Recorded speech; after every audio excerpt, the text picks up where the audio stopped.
मका पिकातील 5 मोठी चूक, त्यामुळे उत्पादन निम्म होतं. या चुका कधीच करू नका. 1. चुकीचं वाण बीज निवड.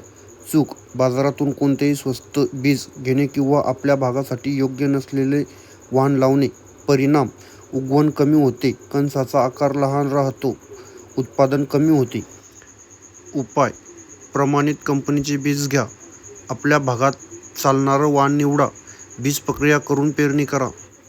चुकीचे अंतर ठेवून पेरणी. चूक: खूप दाट किंवा खूप विरळ पेरणी करणे. परिणाम: झाडांना अन्नद्रव्य कमी मिळते, कणसाची वाढ कमी होते.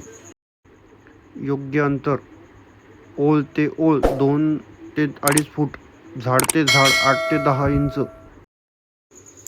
खत व्यवस्थापन चूक: खत वेळेवर न देणे किंवा फक्त युरिया जास्त टाकणे.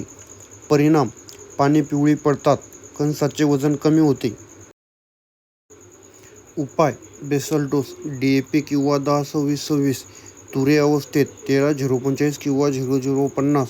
सूक्ष्म अन्नद्रव्य फवारणी. पाण्याचे चुकीचे व्यवस्थापन चूक: कधी जास्त पाणी तर कधी खूप उशिरा पाणी देणे. महत्त्वाचे टप्पे: 20 ते 25 दिवस तुरे अवस्थेत कणसे भरताना. यावेळी पाणी कमी पडले तर उत्पादन कमी होते. कीड रोगांकडे दुर्लक्ष. चूक: फॉल आर्मीवर्म, लष्करी अळी किंवा इतर किडीकडे लक्ष न देणे. परिणाम: पाने खाली जातात, कणसे व्यवस्थित तयार होत नाहीत. उपाय: वेळेवर निरीक्षण करा, योग्य कीटकनाशक फवारणी करा. शेतकरी मित्रांनो, या 5 चुका टाळल्या तर मका पिकाचं उत्पादन नक्की वाढू शकतं.